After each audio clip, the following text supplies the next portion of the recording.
Aner malakan yam ka nas diala content ba ran lingwa sema bana racha ka queen ne ti shop ka bangman ti shanak dara shal care wing administrative area gwal mi sha nuare sha ga gwantin no kente kete don bana jeling report me ka do badan en chaben ke je kaka netin kena kana to ki ngum shoda lat ke report dar channel ban jeling wasema kanwar online tv channel kan kon wen yam wasmen wala changa wal bakal ka paywa degron kina dangro jandangro bakal ban report me ban jeling kel pal rod pingal yengda ko tin kon to buga shulinga gwa ko do badan en to kan gaja biya kamal ka no online tv channel and mandu ni shan kosnya mala no ruashin gwasama ban report me ban jelin kel ka do badan inshallah naja kan kon wen yam gore jeno mi jiram jedit gwasama kan online tv channel gwije ka youtube gwije ka facebook gore jeno de subscribe mi tika youtube ko subscribe mi tika facebook gore no bi follow ko mete ka lati ci brej be kan shamala shuka ji ka pet ka do badan ende kan shuka ja ban report ban je chulinga gwa ka do badan inshallah ne je ke do badan en ci report me che ben ka ja biadun chu palpin ka liang da gwa chala do ne chane dang bangwan cha kanak ka gwa dan na ka tin wa na ka kare kani kare wing administrative area ke report dan shalat netin konte nakana awaka neti jalkamach awaka neti kona shana gwasme awakan tikan rekani ki agricultural area gwada dan lana wetin wana purtin jan gwada dan waga jektin gwada dan nakana dorm shalke dulanga agricultural area dorm shalka alin county kajen rowing administrative area ka jom chalat gwasame local authority sikala do ne reg mishit ka na many talk ka shang kan wan ka jogala tas de karun wang akane ko tuwa ka ta dh ala 5 am ane to contil official and which we me la local official sikala do ne netin content kwa suspect kitin go kano nakana akane ka ngane tijen ka rup kona county ka unity state akane tin content nakana gwada dan en porka kakten dundo mishit kana me ka jom chalat gwase me chalado jen mutual allegation lo shi to kana confirm ko tin content nakana wa kan ka identify ke kan kan ajino kangani tin content makana mnyu dodi gore jeno de kan lot kenet konten nakana de kan gwadan be ke tende kan kon ngaj ko te gane ti wan long ti nyer karodi en winemi ti go ken no kan ti konde nanak ko ba lar jeno kan ti be krup kon kanti ke unity state ke report dan chalat men chalat gwas minitin kon shiliu chalat no ne dang de ke wuni ne dang de chakanak ne dang document wa ka gat kel metot lama den dial kanai dang bangman kan ti kon shanak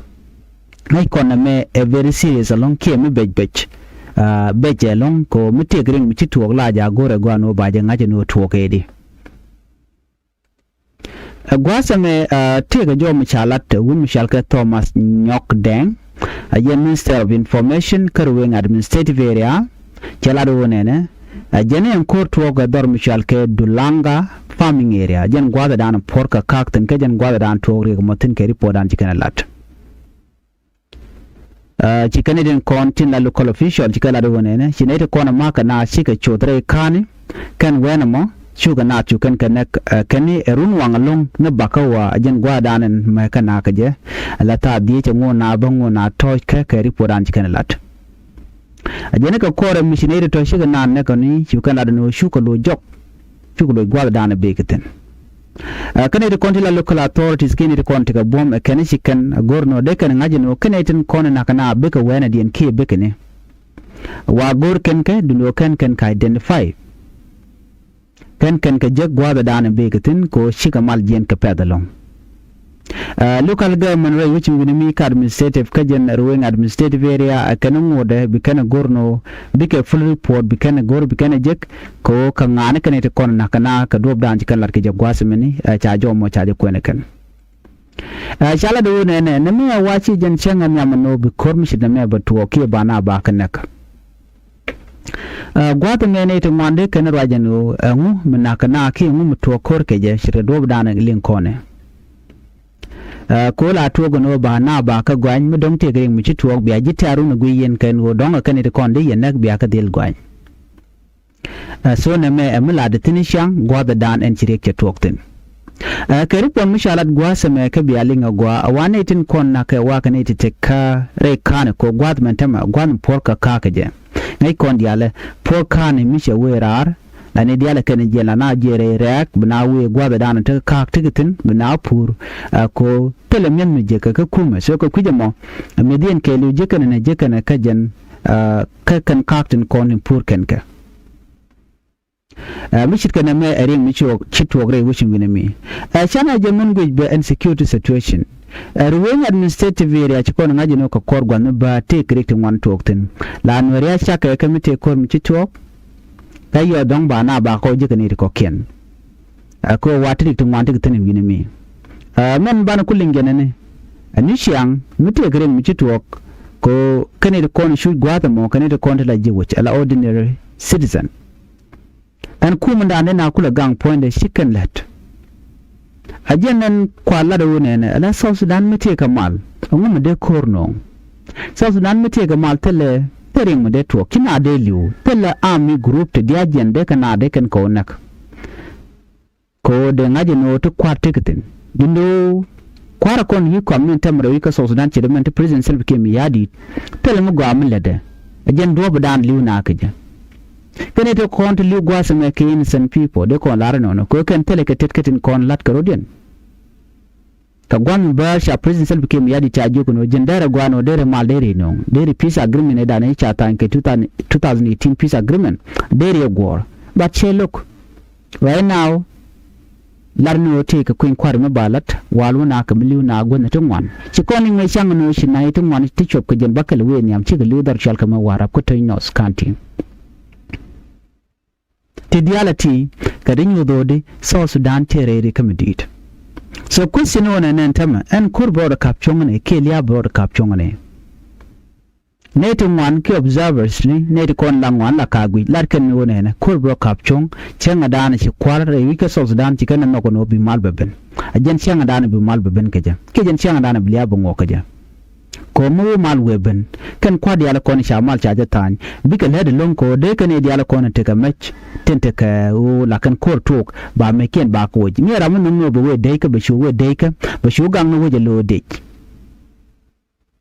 kan yok eno ba we ba te ka mal gore je no ba disamen ba je kere daw ba ne diala kon te ka match ba me ken ba lo le ba ka kef de je sha report sharing boka jang tintere ke ju balat ken no tin content ja ka South Sudan ko be je ka lon kan to content la politician ko kan to kon moy kan na to moy ka kwak cirka kwakur and cha example cha to ka kwi warap men to ka warap state gwada jine cho ko jen bakal chi lutin kan de jendang de te ka board dit ke report de dan inshallah cha bel cha de to ne to content la jang ko la official ken ki politician ken eno shi ga contribute ka jen violent dan le ro da warap state me cha ci kon dia linga no e benetin kon la jang te ko warab state chiki shoot lar ke no ne ku me mu ku focus ni jana ko take election latke gwan mo wona ka miluka de mo no de kan mal de kan no ko any election tela mal me benong again the same situation banangu ne tenone same environment so again kwala goro no de mu gor ka jeno by election ba jela da bala mo gwa but the solution mo gwa gor ka jeno jen bala fair bala transparency and then gurgo jeno barik ba ko kon tackle ba ko kon wuch kemat kware karodien ba no kwar kan kamat karodien tele duomi mo mi be mal ba ben ka jare ka South Sudan mena dien gwas mini na te jeno ngu nan kwarten min nan kata